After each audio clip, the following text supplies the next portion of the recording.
ಇವಾಗ gold rate ತುಂಬ ಜಾಸ್ತಿ ಆಗೋಗಿದೆ. ಹಾರ, ನೆಕ್ಲೆಸ್ಸು. ನಮಸ್ಕಾರ, ನಾನು ಹಿತೈಷಿಗಳಿಗೆ. ನಾನು ಚೆನ್ನಾಗಿದ್ದೀನಿ, ನೀವೆಲ್ಲ ಚೆನ್ನಾಗಿದ್ದೀರಾ ಅಂತ ತಿಳ್ಕೊಂಡಿದ್ದೀನಿ. ತಲೆಗೆ ಬಣ್ಣ ಹಚ್ಕೊಂಡೆ. ನೋಡಿ, ಇದು ಆರ್ಟಿಫಿಷಿಯಲ್ ಹೂ ಥರ ಕಾಣಿಸಲ್ಲ, ತುಂಬ ಚೆನ್ನಾಗಿದೆ. ಇದ್ರದ್ದು ಲಿಂಕ್ ಬೇಕು ಅಂದರೆ, ಈ ಹೂವಿಂದು ರೋಸ್ದು ಲಿಂಕ್ ಬೇಕು ಅಂದರೆ ಡಿಸ್ಕ್ರಿಪ್ಷನ್ ಬಾಕ್ಸಲ್ಲಿ ಹಾಕಿರ್ತೀನಿ, ನೋಡಿ. ಮತ್ತು ಯಾವ ಬಣ್ಣ ಹಚ್ಕೊಂಡೆ, ಫುಲ್ಲು ವೈಟ್ ಆಗೋಗಿತ್ತು.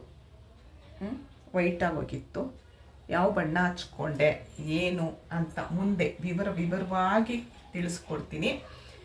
ವಿಡಿಯೋನೆಲ್ಲೂ ಸ್ಕಿಪ್ ಮಾಡಬೇಡಿ. ಮತ್ತು ದಯವಿಟ್ಟು ವಿಡಿಯೋನ ಒಂದು ಸಬ್ಸ್ಕ್ರೈಬ್ ಮಾಡಿ, ಒಂದು ಲೈಕ್ ಕೊಟ್ಟು, ಒಂದು ಕಮೆಂಟ್ ಮಾಡಿ ಅಂತ ಕೇಳ್ಕೊಳ್ತೀನಿ. ಮತ್ತು ಇವಾಗ ಗೋಲ್ಡ್ ರೇಟು ತುಂಬ ಜಾಸ್ತಿ ಆಗೋಗಿದೆ. ಹಾರ, ನೆಕ್ಲೆಸ್ಸು ಎಷ್ಟು ಗ್ರಾಮ್ ಇದೆ, ತುಂಬ ಲೈಟ್ ವೆಯ್ಟು, ತುಂಬ ಅಂದರೆ ತುಂಬ ಲೈಟ್ ವೆಯ್ಟು. ಇವಾಗ ಎಲ್ರಿಗೂ ಅಂದಾಜು ಏನಿರುತ್ತೆ, ಹಾರ ಅಂದರೆ 50 ಮಿನಿಮಮ್ 60 ಗ್ರಾಮು. ಬೇರೆ ಒಂದು ಒಂದು ಹೆಣ್ಮಗು ಇದೆ ಮನೆಯಲ್ಲಿ ಅಂತ ಅಂದಾಗ ಮಾಡಿಸ್ಲೇಬೇಕಾಗತ್ತೆ. ಅದೆಷ್ಟೇ ರೇಟ್ ಇದ್ರೂ ಮಾಡಿಸ್ಲೇಬೇಕಾಗತ್ತೆ. ಇದನ್ನು ಮೊದಲು ಹಚ್ಕೊಳ್ತಾ ಇದ್ದೆ, ನನಗೆ ಆಮೇಲೆ ಯಾಕೋ ಬೇಡ ನೋಡೋಣ ಅಂಥೇಳಿ ಗಾರ್ನಿಯರ್ ಹಚ್ಕೊಂಡೆ, ನಿಶಾ ಹಚ್ಕೊಂಡೆ, ಇನ್ನೊಂದು ಯಾವುದೋ ಕೊಟ್ಟ ಪೇಸ್ಟು ಅಂತ ಹೇಳಿ ಕೊಟ್ಟ, ಅದಾಗಲಿಲ್ಲ. ಮತ್ತು ಮೆಹಂದಿನೂ ಇದೆಲ್ಲ ಕಲಿಸ್ಕೊಂಡು ಬಾಣಲೆ ತಂದು ಅದನ್ನೆಲ್ಲ ಕಲಿಸ್ಕೊಂಡು ಹಚ್ಕೊಂಡೆ, ಅದು ಸೆಟ್ ಆಗಲಿಲ್ಲ. ತುಂಬ ಎಲ್ಲ ಥರ ಟ್ರೈ ಮಾಡಿದೆ. ಯಾವುದೇ ಹಚ್ಕೊಂಡ್ರೂ 1 ವಾರ ಬರುತ್ತಷ್ಟೇ. ಯಾವುದೇ ಹಚ್ಕೊಳ್ಳಿ ನೀವು 1 ವಾರದ ಮೇಲೆ ಬರಲ್ಲ. ಅದಕ್ಕೋಸ್ಕರ ನಾನು ನೋಡಿ, ಇದು ಒಂದು ಹಳೇ ನೈಟಿ ಇಟ್ಕೊಂಡ್ಬಿಡ್ತೀನಿ, ಸೋರಿದ್ರೂ ಇದಿರಲಿ ಅಂತ ಹೇಳಿ. ನಾನು ಆರೋಗ್ಯ ಪೌಡ್ರ್ ತೊಗೊಳೋದ್ರಿಂದ ನನ್ನ ಕೂದಲು ನೋಡಿ ತುಂಬ ಚೆನ್ನಾಗಾಗ್ತಿದೆ. ಎಷ್ಟು ದಪ್ಪ ಅನ್ಸುತ್ತೆ ಗೊತ್ತಾ ಹೀಗಿಡಿದ್ರೆ. ಮೊದಲು ನನಗೆ ಅಷ್ಟು ಇರಲಿಲ್ಲ ಕೂದಲು ನೋಡಿ. ಮತ್ತು ಯಾವುದೇ ಹಚ್ಕೊಂಡ್ರು 10 ದಿವಸ ಮೇಲೆ ಬರಲ್ಲ. ಮತ್ತು ನನಗೆ ಮೊನ್ನೆ ಒಬ್ರು ಯಾರೋ ಪ್ರಮೋಷನ್ ಮಾಡೋಕ್ಕಂತ ಕೇಳಿದ್ರು ಮೆಹಂದಿ. ಅದು ಅವರೇ ಓನಾಗಿ ಮಾಡ್ತಾರಂತೆ ಅಂದರು. ಎಷ್ಟು ದಿವಸ ಬರುತ್ತೆ ಅಂದರೆ, ನಿಮಗೆ ಒಂದ್ಸರಿ ಹಚ್ಕೊಂಡ್ರೆ 2 ತಿಂಗಳು ಬರುತ್ತೆ ಅಂದರು. ಸಾಧ್ಯನೇ ಇಲ್ಲ. ಯಾಕಂದರೆ ನಾನು ತುಂಬ ಥರ ಟ್ರೈ ಮಾಡಬಾರ್ದು ಅಂತ ಹೇಳ್ತಾರೆ ಕೂದಲಿಗೆ, ಅದೆಲ್ಲ ಟ್ರೈ ಮಾಡಬಾರ್ದು ಅಂತಾರೆ. ಯಾಕಂದರೆ ನನಗೇನು ಅನಿಸುತ್ತೆ, ನನ್ನ ಕೂದಲಿಗೆ ನನಗೆ ಅವಾಗಿಂದನೂ ಏನೂ ಆಗಲ್ಲ ಕೂದಲಾಗಲಿ. ಅದಕ್ಕೆ ನಾನೇನು ಅಂದ್ಕೊಂಡೆ, ಒಂದು ಯಾವುದು ಸರಿ ಅನಿಸುತ್ತೆ ಅದನ್ನು ವೀಡಿಯೋ ಮಾಡಿ ಹೇಳ್ಬೋದಲ್ಲ. ಎಲ್ರಿಗೂ ಇವಾಗ ಇದೇ ಒಂದು ಸಮಸ್ಯೆ ಆಗಿರೋದು, ಬಿಳಿ ಕೂದಲು ಅಂತ. ನೋಡಿ, ಇಲ್ಲಿ ಮುಖ ತೊಳಿತೀವ, ಇಲ್ಲೆಲ್ಲ ಹಿಂದೆ ಅಷ್ಟಾಗಲ್ಲ, ಇಲ್ಲಿ ಮುಖ ತೊಳೆಯೋದ್ರಿಂದ ನಾವು ಫುಲ್ಲು ಇಷ್ಟು ಬೇಗ ಬೆಳ್ಳಗಾಗೋಗುತ್ತೆ. ಒಂದ್ಸರಿ ಏನನ್ಸುತ್ತೆ, ಹಚ್ಕೊಳ್ಳೋದೇ ಬೇಡ, ಬಿಟ್ಬಿಡೋಣ ಹಾಗೆ ಅನಿಸುತ್ತೆ. ಆದರೆ ಎಲ್ಲಾದರೂ ಫಂಕ್ಷನ್ಗೆ ಹೋದಾಗ ಬೇರೆಯವ್ರನ್ನ ನೋಡಿದಾಗ ನಮ್ಗೆ ಅಯ್ಯೋ ನಾವು ಹಿಂಗೆ ಬಂದಿದ್ದೀವಾ ಅಂತ ಅನಿಸುತ್ತೆ. ಎಷ್ಟೇ ವಯಸ್ಸಾಗಿರಲಿ ನೋಡೋಕ್ಕೆ ನೀಟಾಗಿ ನನಗನ್ಸೋದು ನಾನು ಹೇಳ್ತಿರೋದು, ಎಷ್ಟೇ ವಯಸ್ಸಾಗಿದ್ರೂ ನೀಟಾಗಿ ರೆಡಿ ಆಗೋಣ. ಅದು ಏನಿರುತ್ತೋ ಏನಿರಲ್ವೋ ನಮ್ಮ ಹತ್ರ ಇರೋದ್ರಲ್ಲೇ ನೀಟಾಗಿ ರೆಡಿ ಆಗೋಣ ಅಂತ ಹೇಳಿ ಇವಾಗ ನಾನು ಯಾವುದು ನಿಶಾ ಆಯಿತು, ಹೇಳಿದ್ನಲ್ಲ ಗಾರ್ನಿಯರ್ ಆಯಿತು, ಆಮೇಲೆ ಅದು ಬರ್ಗಂಡಿ ಅದು ಇದು ಏನೋ ಮಿಕ್ಸ್ ಮಾಡಿ ಅಲ್ಲಿ ಏನೇನೋ ಟ್ರೈ ಮಾಡಿದೆ. ಯಾರ್ಯಾರು ಏನೇನು ಹೇಳ್ತಾರೆ ಎಲ್ಲ ಟ್ರೈ ಮಾಡಿದೆ. ಈರುಳ್ಳಿ ಸಿಪ್ಪೆ, ಬೆಳ್ಳುಳ್ಳಿ ಸಿಪ್ಪೆ, ಕಲೋಂಜಿ, ಅಕ್ಸೆ, ಅಯ್ಯೋ ಏನು ಮಾಡಿದ್ರೂ ಆಗಲ್ಲ. ಅದು ಸುಮ್ಮನೆ ಕೈಗೆ ಮಾತ್ರ ಬಣ್ಣ ಹಚ್ಕೊಂಡ್ಬಿಡ್ತಾರೆ ಎಣ್ಣೆಲಿ. ನಾನು ಒಂದು ಮಾತು ಹೇಳ್ತೀನಿ, ಎಣ್ಣೆಯಲ್ಲಿ ಕಲಿಸ್ಬಿಟ್ಟು ಹಚ್ಕೊಂಡು ಸ್ನಾನ ಮಾಡಿದ್ರೆ ಇರುತ್ತಾ? ಅದು ಸ್ವಲ್ಪ ಆದರೂ ತಲೆಗೆ ಬೇಡವಾ? ಮಾವಿನೆಲೆ ಪೇಸ್ಟ್ ಮಾಡಿ ಹಚ್ಕೊಂಡ್ರೆ, ವಿಳೆದೆಲೆ ಪೇಸ್ಟ್ ಮಾಡಿ, ನಿಜವಾಗ್ಲೂ ಎಲ್ಲ ಥರ ಟ್ರೈ ಮಾಡಿದೆ. ನಾನೆಲ್ಲ ಟ್ರೈ ಮಾಡಿ ನನಗೆ ಯಾವುದಾದ್ರೂ ಸರಿ ಅನಿಸಿದ್ರೆ ಮಾತ್ರ ಆಮೇಲೆ ನೆಕ್ಸ್ಟು ವೀಡಿಯೋ ಮಾಡೋದು. ನಾನು ಇಲ್ದಿರ ನಾನು ವೀಡಿಯೋ ಮಾಡೋಕ್ಕೆ ಹೋಗಲ್ಲ, ನಂದದು. ಯಾಕಂದರೆ ತುಂಬ ಜನ ನನಗಿವಾಗ ಒಂದು ಬಿಸ್ನೆಸ್ ಶುರು ಮಾಡಿದೆ. ನಾನು ತುಂಬ ದಪ್ಪ ಇದ್ದೆ, ದಪ್ಪ ಆದಮೇಲೆ ಸಣ್ಣ ಆದೆ ಅಂತ ಎಲ್ಲರೂ ತೊಗೊಳಕ್ಕೆ ಶುರು ಮಾಡಿದ್ರು. ಆಮೇಲೆ ಸ್ಟವ್ ಬಿಸ್ನೆಸ್ ಶುರು ಮಾಡಿದೆ. ಯಾಕಂದರೆ ಅದೆಲ್ಲ ನಾನು ಬಳಸಿರೋದ್ರಿಂದ ನನಗೆ ಗೊತ್ತು. ಇವಾಗ ಒಂದು 10 ದಿವಸ ಆಯ್ತೇನೋ ನಾನು ಸ್ಟವ್ದು ವೀಡಿಯೋ ಮಾಡಿ. 10 ದಿವಸಕ್ಕೆ ಏನಿಲ್ಲ ಅಂದರೂ ಒಂದು 180-200 ಸ್ಟವ್ ಸೇಲ್ ಮಾಡಿದ್ದೀನಿ. ನನಗಿನ್ನೂ ಆರ್ಡ್ರ್ ಬರ್ತಾಯಿದೆ, ಆದರೆ ನನಗೆ ಸಪ್ಲೈ ಮಾಡೋಕ್ಕಾಗ್ತಾ ಇಲ್ಲ, ನನಗೆ ಕೊಡ್ತಾ ಇಲ್ಲ ಅವರು. ನಾನು ಹೇಳ್ದವರು ನನಗೆ ಇಲ್ಲಮ್ಮ ಆರ್ಡ್ರ್ ಕೊಟ್ಟಿದ್ದೀವಿ, ಫ್ಯಾಕ್ಟ್ರಿಗೆ ಮಾಡ್ತಾ ಇಲ್ಲ ಅಂತ ಹೇಳ್ತಿದ್ದಾರೆ. ಹಂಗೆ ಜನ ನನ್ನ ನಂಬಿದ್ದಾರೆ ಅಂತ ಅಂದಮೇಲೆ ನಾನು ಉಪಯೋಗಿಸಿ ನಾನು ಕೊಡೋದು. ಅಲ್ಲಿವರೆಗೂ ನಾನು ಏನೂ ಬೇಡ ನನಗೆ.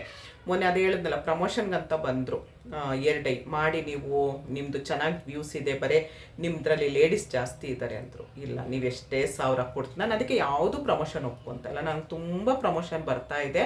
ತಿಂಗಳಿಗೇನಿಲ್ಲ ಅಂದರೂ 1 ಲಕ್ಷದ ರೂಪಾಯಿ ಮೇಲೆ ನಾನು ದುಡಿಬೋದು. ಸೀರೆದು ಬರುತ್ತೆ, ಯಾಕಂದರೆ ಸೀರೆದು ನಾನು ಮಾಡಲ್ಲ, ನನ್ನ ಮಗಳೇ ಸೀರೆ ಬಿಸ್ನೆಸ್ ಮಾಡ್ತಾಳೆ, ಸೀರೆದು ಮಾಡೋಕ್ಕೆ ಹೋಗಲ್ಲ. ಮತ್ತು ಬ್ಯೂಟಿ ಏನು ಹೇಳ್ತೀರಾ, ಮೇಕಪ್ ಮಾಡಿಸ್ಕೊಳ್ಳೋದು ಅದು ಬರ್ತಾರೆ. ನಾನು ಹೇಳ್ತೀನಿ ಇಲ್ಲಮ್ಮ, ನಾನು ಅದು ಮೊದಲಿಂದನೂ ಮಾಡಿಸ್ಕೊಂಡಿಲ್ಲ, ನಾನು ಅದನ್ನು ಮಾಡಿಸ್ಕೊಳ್ಳಲ್ಲ ಅಂತ ಹೇಳ್ತೀನಿ. ಆಮೇಲೆ ಈ ಏರ್ ಡೈ ಅದು ಇದೆಲ್ಲ ಪ್ರಮೋಷನ್ ಬರುತ್ತೆ, ನಾನು ಮಾಡಲ್ಲ, ಯಾಕಂದರೆ ನಾನೇ ಯೂಸ್ ಮಾಡಲ್ಲ. ಅಂದಮೇಲೆ ನಾನು ಯೂಸ್ ಮಾಡಿದ್ರೆ ನಿಮ್ಗೆ ಹೇಳ್ಬೋದು, ನಾನೇ ಯೂಸ್ ಮಾಡಲ್ಲ ಅಂದರೆ ನಿಮ್ಗೇನು ಹೇಳಿ ನಾನು, ಅದಕ್ಕೋಸ್ಕರ ಬೇಡ ಅಂತ ಹೇಳಿ ನಾನು ಇವಾಗ ಯಾವ್ದು ಹಚ್ಕೊಳ್ತಾ ಇದ್ದೀನಿ ಏನು ಅಂತ ಹೇಳ್ತೀನಿ. ನನಗೆ ಅಬ್ಬಬ್ಬಾ ಅಂದರೆ 12-13 ದಿವಸ, ತಿಂಗಳಿಗೆ 2 ಸರಿ ಹಚ್ಕೊಳ್ತೀನಿ. ಅಕಸ್ಮಾತ್ ಒಂದೊಂದು ದಿವಸ 10 ದಿವಸಕ್ಕೆ ಹಚ್ಕೊತೀನಿ. ಎಲ್ಲಾದರೂ ದೇವಸ್ಥಾನಕ್ಕೆ ಹೋಗಬೇಕು, ಇಲ್ಲ ಎಲ್ಲೋ ಒಂದು ಫಂಕ್ಷನ್ಗೆ ಹೋಗಬೇಕು, ಎಲ್ಲೋ ಒಂದು ವೀಡಿಯೋ ಮಾಡೋಕ್ಕೆ ಹೋಗಬೇಕು ಅಂದರೆ ಒಂದು 10 ದಿವಸಕ್ಕಂತೂ ನಾನು ಹಚ್ಕೊಳ್ತೀನಿ. ಹತ್ರದಿಂದ ತೋರಿಸ್ತೀನಿ ನೋಡಿ.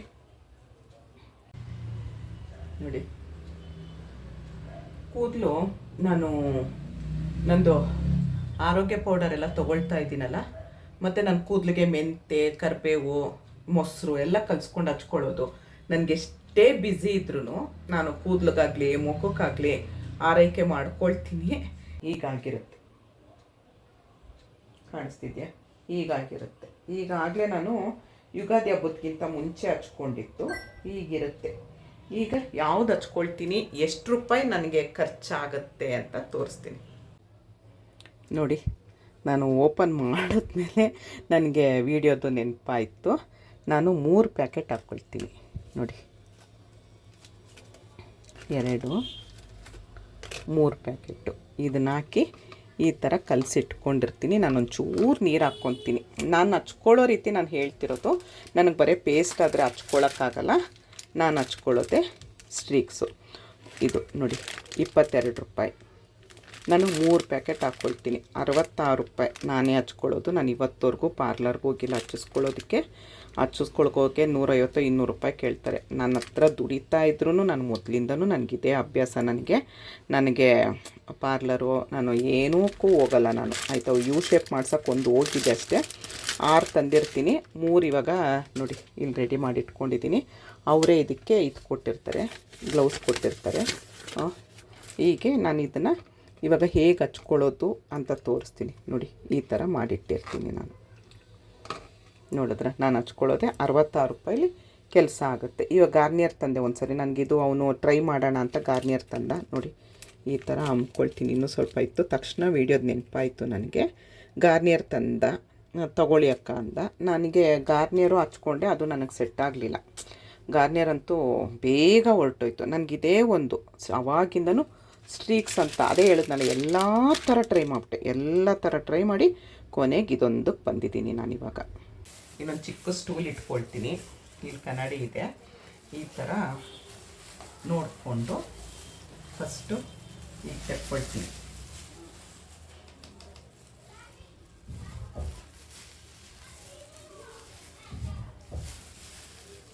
ಫಸ್ಟು ಮುಂದೆ ಎಲ್ಲ ಕವರ್ ಮಾಡ್ಕೊಳ್ತೀನಿ.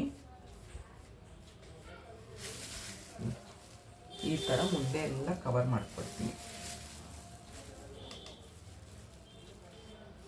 ಅಲ್ವಾ. ದೇವರು ಕೂದಲು ಕೊಟ್ಟ, ಕೂದಲಿಗೊಂದು ಬಣ್ಣ ಕೊಟ್ಟ, ದೇವರು ಹಲ್ಲು ಕೊಟ್ಟ ತಿನ್ನೋದಕ್ಕೆ ಅಂತ, ಹಲ್ಲು ಉದ್ರದ ಮೇಲೆ ಕಟ್ಟಿಸ್ಕೊಳ್ರಿ ಅಂತ ಹೇಳ್ತಾ ಈ ಥರ ಎಲ್ಲ ಮಾಡಿ ದೇವರು ನೋಡಿ ಯಾಕೆ ಕೂದಲು ಕೊಟ್ಟ, ಯಾಕೆ ಬಣ್ಣ ಕೊಟ್ಟ, ಇದೇ ಒಂದು ಯಕ್ಷ ಪ್ರಶ್ನೆ ನನಗೆ.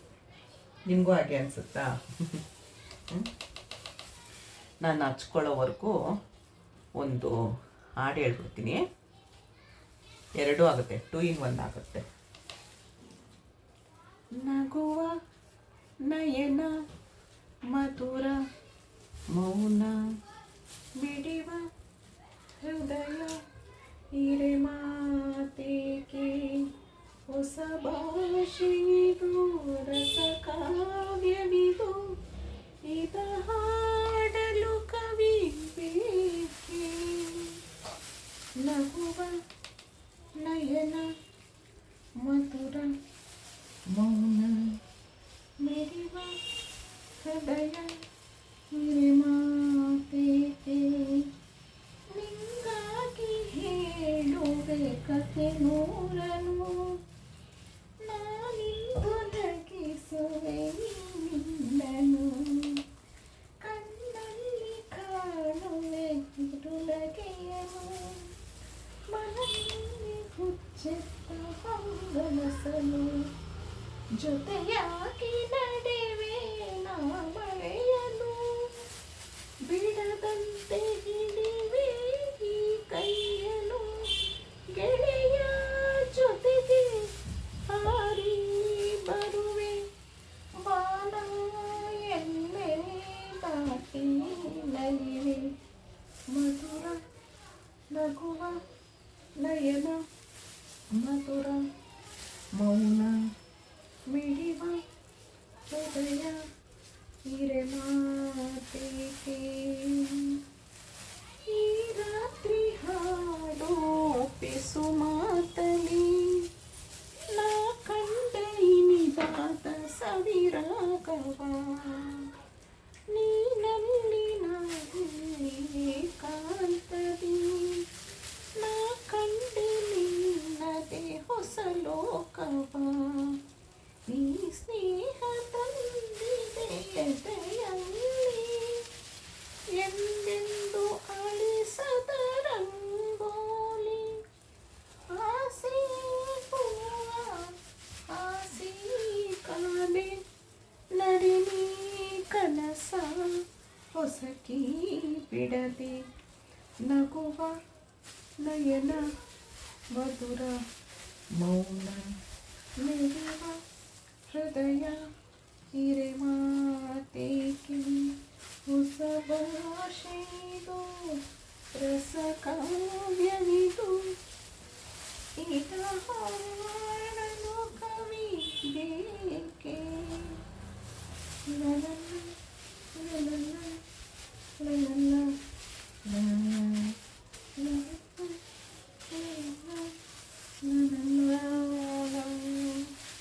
ಹೇಗನಿಸ್ತು ಹಾಡು ಹೇಗನಿಸ್ತು ನಾನು ಬಣ್ಣ ಹಚ್ಕೊಳ್ಳೋ ರೀತಿ ಹೇಗನಿಸ್ತು ನೋಡಿ.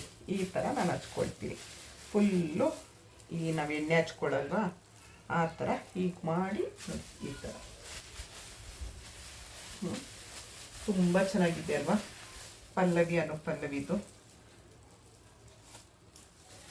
ಹೃದಯ ರಂಗೋಲಿ ಅಳಿಸುತ್ತಿದೆ ಇಂದು ಹೃದಯ ರಂಗೋಲಿ ಅಳಿಸುತ್ತಿದೆ ಇಂದು ಮನದಲ್ಲಿ ಅರಿಯದ ನೋವೊಂದು ತಂದು ಹೃದಯ ರಂಗೋಲಿ ಅಳಿಸುತ್ತಿದೆ ಇಂದು ಮನದಲ್ಲಿ ಅರಿಯದ ನೋವೊಂದು ತಂದು.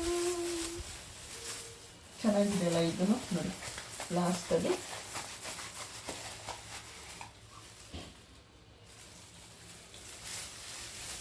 ಇಷ್ಟ ಆಯಿತು ನೋಡಿ ಯಾವ ಥರ ಬಂತು ಅಂತ ನೋಡಿದ್ರೆ. ಇಷ್ಟೇ ಮುಗೀತು, ಏನು ಸೋರೋದು ಮಾಡೋದು ಏನೂ ಇಲ್ಲ ನೋಡಿ. ಈಗ ಸ್ವಲ್ಪ ಹಾಗೆ ಮಸಾಜ್ ಮಾಡ್ಕೊಳ್ತೀನಿ.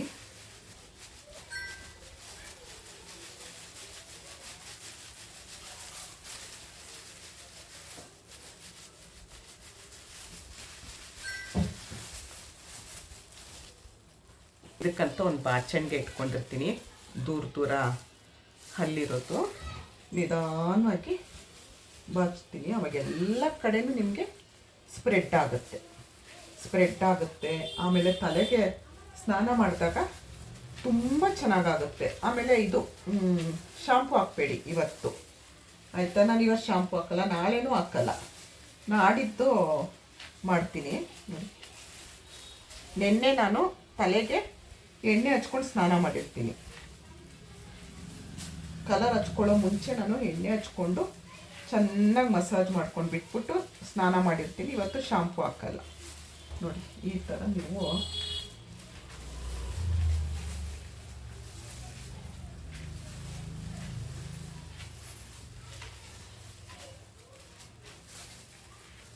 ಈ ಥರ ಮಾಡಿದ್ರೆ ನಿಮಗೆ ಚೆನ್ನಾಗಾಗುತ್ತೆ ನೋಡಿ.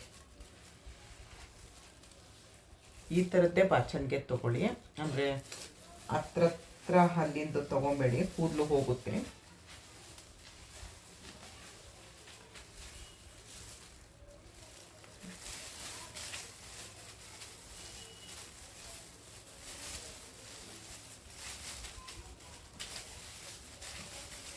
ನಿಧಾನಕ್ಕೆ ನಿಧಾನಕ್ಕೆ ಹಚ್ಚಿ, ತುಂಬ ಜೋರಾಗಿ ಎಳಿಬೇಡಿ.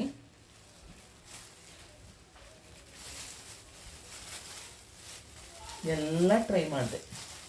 ನನಗೆ ನನ್ನ ಫ್ರೆಂಡ್ಸು ಮತ್ತು ಕಮೆಂಟಲ್ಲೂ ಹೇಳ್ತಾರೆ, ಯಾವುದು ಒಂದು ಯೂಸ್ ಮಾಡ್ತಾ ಇದ್ದೀರಾ ಅದೇ ಯೂಸ್ ಮಾಡಿ, ಬೇರೆ ಯೂಸ್ ಮಾಡಬೇಡಿ ಅಂತಾರೆ. ನಾನು ನೋಡೋಣ, ಅಕಸ್ಮಾತ್ ಈ ನ್ಯಾಚುರಲಿ ಹೋಮ್ ಮೇಡು ಅಂತ ಹೇಳ್ತಾರೆ, ಅದರಲ್ಲಿ ಕೆಮಿಕಲ್ ಇಲ್ಲ ಅಂತ ಅಂದರೆ ಬಳಸ್ಬೋದಲ್ಲ ಅಂತ ಯೋಚನೆ ಮಾಡ್ಕೊಂಡು ಎಲ್ಲ ಟ್ರೈ ಮಾಡಿದೆ. ಯಾವುದೂ ಆಗಲ್ಲ, ಯಾವುದೂ ಆಗಲ್ಲ. ಎಲ್ಲ ಕೆಮಿಕಲ್ ಇರೋದೆ. ಆ ಕೆಮಿಕಲ್ ಇಲ್ಲ ಅಂತ ಮಾಡ್ತಾರೆ. ಅದೆಲ್ಲ ನೀವು ಯಾರ್ಯಾರೋ ಯೂಸ್ ಮಾಡಿದ್ದೀರಾ ಅವ್ರವ್ರದ್ದು ವೀಡಿಯೋ ನೋಡಿಕೊಂಡು ದಯವಿಟ್ಟು ನನಗೆ ಕಮೆಂಟಲ್ಲಿ ಹೇಳಿ. ಸರಿ ಆಯಿತು ಅಂತ ಅಂದರೆ ನನಗೂ ಹೇಳಿ, ನಾನು ಟ್ರೈ ಮಾಡ್ತೀನಿ. ಬಾಚ್ತಾ ಇದ್ದರೆ ಚೆನ್ನಾಗಾಗುತ್ತೆ. ಯಾರಾದರೂ ಮಸಾಜ್ ಮಾಡೋದಿದ್ರೆ ಚೆನ್ನಾಗಾಗುತ್ತೆ ನೋಡಿ. ಈ ಥರ ನಾನು ಆರೋಗ್ಯ ಪೌಡರಲ್ಲಿ ಕಲೋಂಜಿ, ಮೆಂತೆ, ಅಗಸೆ ಬೀಜ ಅದೆಲ್ಲ ನಮಗೆ ಕೂದಲು ಬೆಳೆಯೋದಕ್ಕಾಗಲಿ ಕೂದಲು ಉದುರದೇ ಇರೋ ಥರ ನಿಲ್ಲೋದಕ್ಕೆ ಸಹಾಯ ಮಾಡುತ್ತೆ. ಆಮೇಲೆ ನಾನು ಗ್ರೀನ್ ಟೀಲಿ ರೋಸ್ಮೇರಿ ಹಾಕ್ತೀನಿ. ನೋಡಿ ಅಷ್ಟು ಬಾಚದ್ನಲ್ಲ ನೋಡಿ, ಇಷ್ಟೇ ಬಂದಿತ್ತು. ತುಂಬ ಕೂದಲು ಉದುರ್ತಾ ಇತ್ತು, ತುಂಬ ಅಂದರೆ ತುಂಬ ಕೂದಲು ಉದುರ್ತಾ ಇತ್ತು. ಇವಾಗ ಇಷ್ಟೇ, ಒಂದೇ ಲೆಕ್ಕ ಮಾಡಿದ್ರೆ ಒಂದು 20-25 ಇರ್ಬೋದು. ಇಷ್ಟಿಷ್ಟು ಬರ್ತಾಯಿತ್ತು ನನ್ನ ಕೂದಲು. ನಮ್ಮ ಅತ್ತಿಗೆ ಹಾಗೆ ಹೇಳೋರು, ಬೇಬಿ ನೀವು ಬೋಡಿ ಆಗೋಗ್ತೀರಾ ಅಂತಿದ್ರು. ಅಯ್ಯೋ ಆದ್ರೆ ಆಗಲಿ ಬಿಡಿ, ಅದಕ್ಕೆ ಸುಮ್ಮನೆ ಅವಾಗ ಈ ಬಣ್ಣ ಹಚ್ಕೊಳ್ಳೋದು ಎಲ್ಲ ತಪ್ಪುತ್ತೆ ಅಂತ ಹೇಳ್ತಾ ಇದ್ದೆ. ನೋಡಿ ಇಷ್ಟು. ಈಗ ಕ್ಲಿಪ್ ಹಾಕ್ಕೊಂಬಿಟ್ಟು ನಾನೊಂದು ಅರ್ಧ ಗಂಟೆ ಇರ್ತೀನಿ.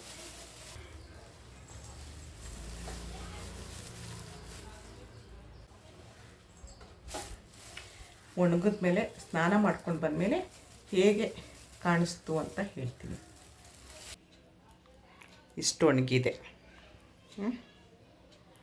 ಈಗ ಸ್ನಾನ ಮಾಡ್ಕೊಂಡು ಬಂದಮೇಲೆ ಹೇಗೆ ಕಾಣಿಸ್ತೀನಿ ಅಂತ ತೋರಿಸ್ತೀನಿ. ಇಲ್ಲೆಲ್ಲ ಇದೆ, ಏನಿಲ್ಲ, ಉಚ್ಕೊಂಡ್ರೆ ಹೋಗ್ಬಿಡುತ್ತೆ ಅಷ್ಟೇ. ಅದು ಶಾಂಪು ಹಾಕಲ್ಲ. ಇವತ್ತೊಂದು ದಿವಸ ನಾನು ಶಾಂಪು ಹಾಕಲ್ಲ. ನೋಡಿ ನೋಡಿ, ಅವಾಗೆಲ್ಲ ಪೆಟ್ಟಿಕೋಟು, ಸ್ಯಾರಿ ಪೆಟ್ಟಿಕೋಟ್ ಹರಿದೋಗಿದ್ರೆ ಅದನ್ನು ಸುತ್ಕೊಳ್ತಾ ಇದ್ವು. ಇಲ್ಲ ಅಪ್ಪಂದು ಪಂಚೆ ಅದೇನಾದರೂ ಇದಾಗಿದ್ದರೆ ಅದನ್ನು ಸುತ್ಕೊಳ್ತಾ ಇದ್ವು ತಲೆಗೆ ಅಲ್ವಾ. ಇವಾಗ ಇದೇನೋ ನನ್ನ ಮಗಳು ಆರ್ಡ್ರ್ ಮಾಡಿಕೊಟ್ಲು. ನನಗಿದು ಕಟ್ಕೊಳ್ಳೋಕ್ಕೆ ಎಷ್ಟೊತ್ತಾಯಿತು ಗೊತ್ತಾ. ನನಗೆ ಹಿಂಗೆ ಏನು ಅಂತಲೇ ಗೊತ್ತಿಲ್ಲ. ಇವಳು ಆರ್ಡ್ರ್ ಮಾಡಿಕೊಟ್ಲು, ಅಮ್ಮ ಚೆನ್ನಾಗಿರುತ್ತೆ ತೊಗೊಳ್ರಮ್ಮ ಅಂತ ಹೇಳಿ. ನನಗೆ ಓಕೆ, ನಮ್ಮ ಟವಲ್ಲೇ ಸರಿ. ಯಾಕಂದರೆ ನಮಗೆ ಒಂದೊಂದು ಒಗ್ಗಕ್ಕಾಗಲ್ಲ. ಇದು ಟವಲ್ಲೇ ತಲೆ ಕಟ್ಕೊಳ್ಳೋದು. ನೋಡಿ ಈ ಥರ ಬಂದಿದೆ. ಮುಂದೆ ಎಲ್ಲ ಚೂರು ಇಲ್ಲಿರುತ್ತೆ ಅಷ್ಟೇ, ಏನೂ ಇಲ್ಲ. ಟವಲಲ್ಲಿ ಈಗ ಒರೆಸ್ಕೊಂಡ್ರೆ ಆಗೋಗುತ್ತೆ ನೋಡಿ. ಇನ್ನು ಅದು ಒಂದು ದಿವಸ ನಾವು ಶಾಂಪು ಹಾಕಲ್ಲಲ್ವಲ್ಲ, ಒಂದು ದಿವಸ ಆದಮೇಲೆ ಕಲರ್ ಬರುತ್ತೆ. ಈ ಥರ ಆಯಿತು. ಸ್ವಲ್ಪ ಬಿಸಿಲಿಗೆ ಒಣಗಿಸ್ಕೊಂಡು ಬಂದು ಕ್ಲಿಪ್ ಹಾಕ್ಕೊಂಡು ತೋರಿಸ್ತೀನಿ. ಈ ಟವಲ್ ಕಟ್ಕೊಳ್ಳೋದು ತೋರಿಸ್ತೀನಿ.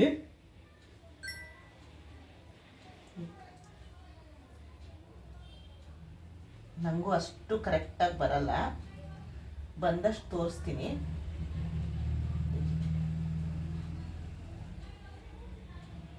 ನಮಗೆ ಆ ಟವಲೆಲ್ಲ ಕಟ್ಕೊಂಡು ಇದು ಓಕೆ. ಇಲ್ಲೊಂದು ಈ ಥರ ಎಲಾಸ್ಟಿಕ್ ಇರುತ್ತೆ, ಹಿಂದೆ ಒಂದು ಕ್ಲಿಪ್ ಇದು ಬಟನ್ ಇರುತ್ತೆ. ಬಟನ್ಗೆ ಹಾಕಿ ಈ ಥರ ಬಂತು. ನನಗಿನ್ನೂ ಅಷ್ಟು ಕಟ್ಕೊಳಕ್ಕೆ ಬರಲ್ಲ. ಬಿಸಿಲಿಗೆ ಹೋಗಿ ಒಂದು ಸ್ವಲ್ಪ ಒಣಗಿಸ್ಕೊಂಡು ಬಂದ್ಬಿಡ್ತೀನಿ. ನೋಡಿ ಹೀಗಿರುತ್ತೆ. ಹಿಂದೆ ಒಂದು ಬಟನ್ ಇರುತ್ತೆ. ಇದು ಸರಿನಾ, ನಮ್ಮ ಟವಲ್ ಸರಿನಾ, ಪೆಟ್ಟಿಕೋಟ್ ಸರಿನಾ? ಯಾರ್ಯಾರು ಪೆಟ್ಟಿಕೋಟ್ ಯೂಸ್ ಮಾಡಿದ್ದೀರಾ? ಅರ್ಧಗಿರೋ ಪೆಟ್ಟಿಕೋಟ್ ಇದ್ದರೆ ತಲೆ ಕಟ್ಕೊಳಕ್ಕೆ ಚೆನ್ನಾಗಾಗ್ತಾ ಇತ್ತು ಅವಾಗ ಅಲ್ವಾ. ನೋಡಿ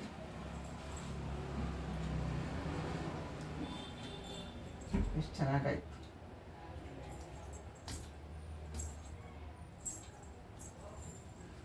ನೋಡಿ ಎಷ್ಟು ಚೆನ್ನಾಗಾಯ್ತಲ್ವಾ. ಅದಕ್ಕೆ ನಾನು 10 ದಿವಸ 12 ದಿವಸಕ್ಕೊಂದ್ಸರಿ ಬಣ್ಣ ಹಚ್ಕೊಳ್ಳೋದು. ನೋಡಿ ಎಷ್ಟು ಒಂದು ಚೂರು ಸಿಕ್ಕಿಲ್ಲದೆ ನೋಡಿ. ಕೂದಲು ನಂದು ನೋಡಿ ಈ ಥರ ಇದೆ. ಏನಮ್ಮ ಬಂದೆ. ಹಾಂ ಕೊಡ್ತೀನಿ. ಸರಿ ಎಲ್ರಿಗೂ ಉಪಯೋಗ ಆಗಲಿ ಅಂತ ಅಷ್ಟೇ. ಡನ್.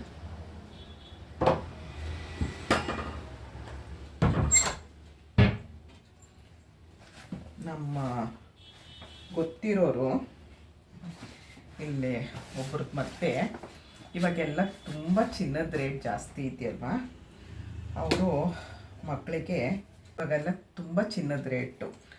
ಬೇರೆಯವ್ರು ಅಲ್ಲದೆ ಇದ್ದರೆ ಮದುವೆ ಹೆಣ್ಣಿಗಾದರೂ ತಗೊಳ್ಳೇಬೇಕಲ್ವ.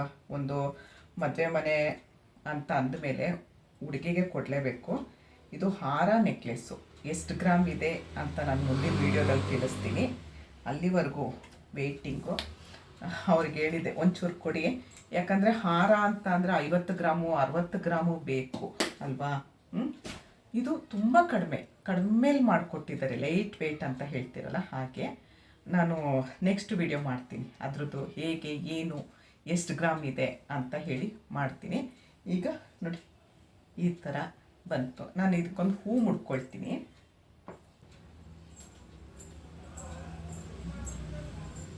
ನೋಡಿ ನನಗೆ ತುಂಬ ಇಷ್ಟ.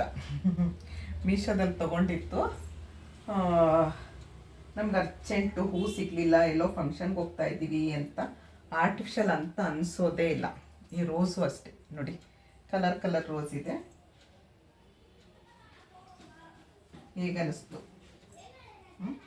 ಸಿಂಪಲಾಗಿ ಒಂದು ಚೆನ್ನಾಗಿರೋ ಡ್ರೆಸ್ಸು ಇಲ್ಲ ಚೆನ್ನಾಗಿರೋದೊಂದು ಸೀರೆ ಉಟ್ಕೊಂಡ್ರೆ ಚೆನ್ನಾಗಿ ಕಾಣಿಸುತ್ತಲ್ವ.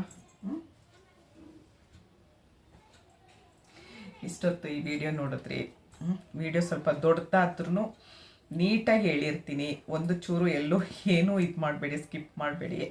ದಯವಿಟ್ಟು ಫುಲ್ಲು ವಿಡಿಯೋನ ನೋಡಿ ಅಂತ ಕೇಳ್ಕೊಳ್ತೀನಿ. ಇಷ್ಟೊತ್ತು ಸಪೋರ್ಟ್ ಮಾಡಿದ್ದು ಎಲ್ರಿಗೂ ತುಂಬ ಹೃದಯದ ಧನ್ಯವಾದಗಳು. Thank you. ಜೈ ಶ್ರೀರಾಮ್.